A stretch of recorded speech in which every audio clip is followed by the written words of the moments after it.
ఇదే విషయం సత్యం వద అనేటటువంటి విషయాన్నే సత్యహరిశ్చంద్రుడి యొక్క కథ మనకి చెబుతోంది.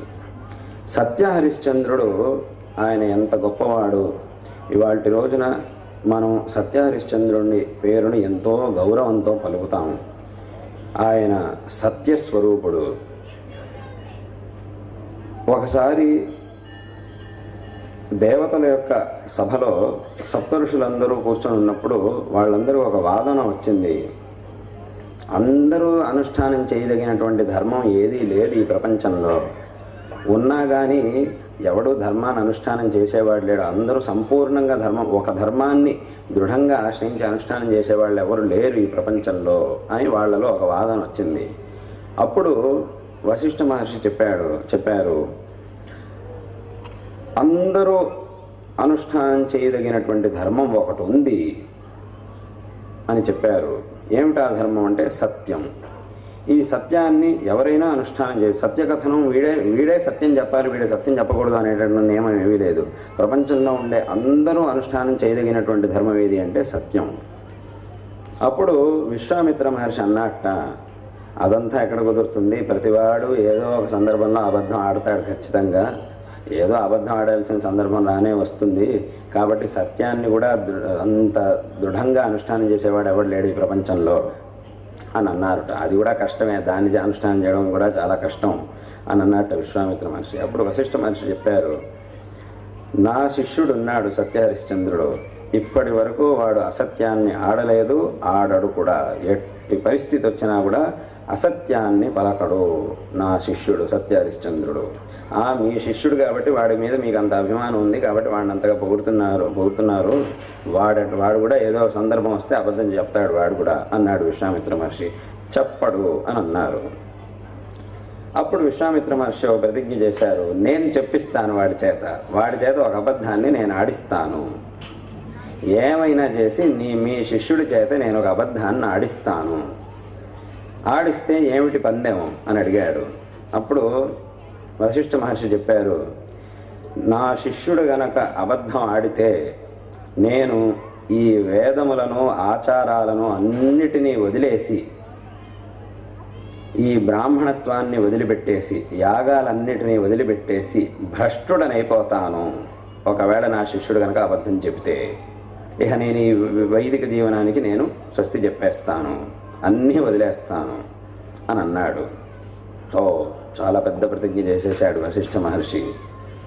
అప్పుడు విశ్వామిత్ర మహర్షి అన్నారు, నేను గనక ఈ పరీక్షలో గనక సత్యహరిశ్చంద్రుడు గెలిస్తే, అంటే నేను వాడి చేత అబద్ధం చెప్పించలేకపోతే, నేను ఎంతో కష్టపడి చేసినటువంటి తపస్సులో సగభాగాన్ని వాడికి ఇచ్చేస్తాను సత్యహరిశ్చంద్రుడికి.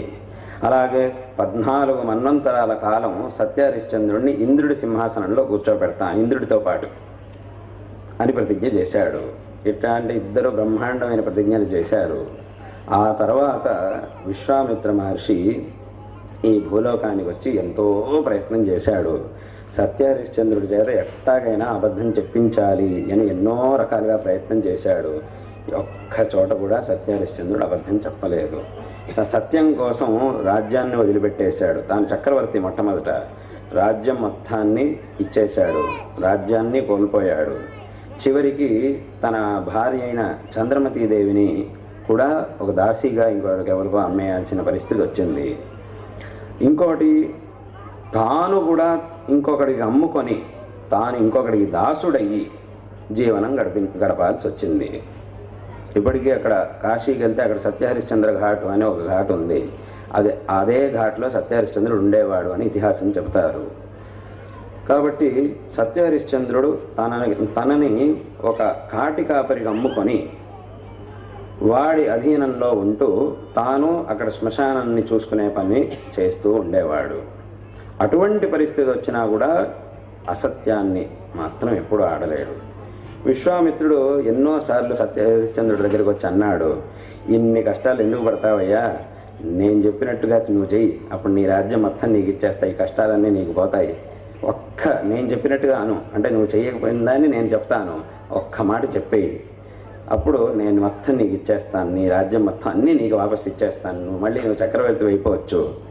ఏమీ అక్కర్లేదు, నన్ను అసత్య మార్గంలోకి లాగుతున్నారు, ఇది నాకు అనవసరం, నాకు ధర్మ మార్గమే కావాలి, మీరు చెప్పే పని చేయాలంటే నేను అసత్యం ఆడాలి, కాబట్టి నాకు అది అనవసరం, ఇదే నాకు చాలు అని అన్నాడు. ఆయన ఎంతో ప్రయత్నించాడు, అయినా కాలేదు. చివరికి ఎంతటి పరిస్థితి తీసుకొచ్చాడు, ఎంత కష్టమైనటువంటి పరిస్థితిని తీసుకొచ్చాడు విశ్వామిత్ర మహర్షి అంటే, ఆ కాశీలో ఉండేవాడు సత్యహరిశ్చంద్రుడు. అప్పుడు ఆ రాజుకు ఒక చిన్న పిల్లాడు ఉండేవాడు, ఒక కొడుకు ఉండేవాడు. ఈ విశ్వామిత్ర మహర్షి ఒక రాక్షసుని సృష్టించి సత్యహరిశ్చంద్రుడి భార్య రూపంలో అక్కడికి వెళ్ళి ఆ పిల్లాడిని అపహరించి తీసుకురమ్మని చెప్పాడు. అప్పుడు వీడు అట్టాగే వెళ్ళి ఆ పిల్లాన్ని అపహరించుకొని వస్తూ గట్టిగా అరిచేసి వచ్చాడు. ఆ అరుపుకి ఆ రాజు కాశీరాజు లేచి చూశాడు. చూస్తే ఎవరో ఒక ఆమె తన కొడుకుని ఎత్తుకు వెళ్ళిపోతోంది. వెంటనే భటుల్ని పంపించాడు, ఆమె ఎవరో పట్టుకోండి అన్నాడు. ఆ రాక్షసుడు ఏం చేశాడంటే ఒక చోటకి ఆ పిల్లాన్ని తీసాడు, వాడి ప్రాణాన్ని తీసేసి అక్కడ వదిలిపెట్టేసి వెళ్ళిపోయాడు. అంటే అదే మార్గంలో అప్పుడు సత్యహరిశ్చంద్రుడి భార్య అక్కడికి వచ్చింది. పాపం చూసింది, అయ్యో ఎవరో పిల్లాడు పడిపోయినాడే అని చెప్పి చూసింది. అదే సమయానికి భటులు అక్కడికి వచ్చారు, చూశారు, ఓ ఈమె పిల్లాడిని తీసుకెళ్ళింది, ఈమె పిల్లాడి ప్రాణాలు తీసింది అని చెప్పి ఆమెను బంధించి రాజు దగ్గరికి తీసుకెళ్లారు. రాజు చెప్పాడు, ఆమెకు మరణదండన విధించండి అన్నాడు. అప్పుడు ఆమెను తీసుకొచ్చి ఆ కాటికాపరికి అప్పగించారు.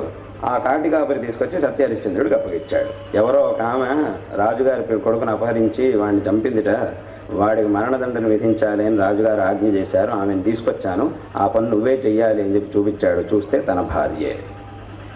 అంతటి పరిస్థితి తీసుకొచ్చాడు. అయినప్పటికీ సత్యహరిశ్చంద్రుడు ఏమన్నాడంటే, తప్పకుండా చేస్తాను, ఇప్పుడు నేను నీ దాసుణ్ణి, నీ మాట పరిపాలించడమే నా యొక్క కర్తవ్యం, ఎందుకంటే ఇప్పుడు నా భార్య నా పిల్లలు అని నేను ఆలోచించకూడదు, నీ ఆజ్ఞ పరిపాలించడమే నా కర్తవ్యం, కాబట్టి తప్పకుండా నేను చేస్తాను అని అన్నాడు. ఒప్పుకున్నాడు. తన భార్యను కూడా చంపేటటువంటి స్థితిని తీసుకొచ్చాడు తన చేతుల మీదగానే.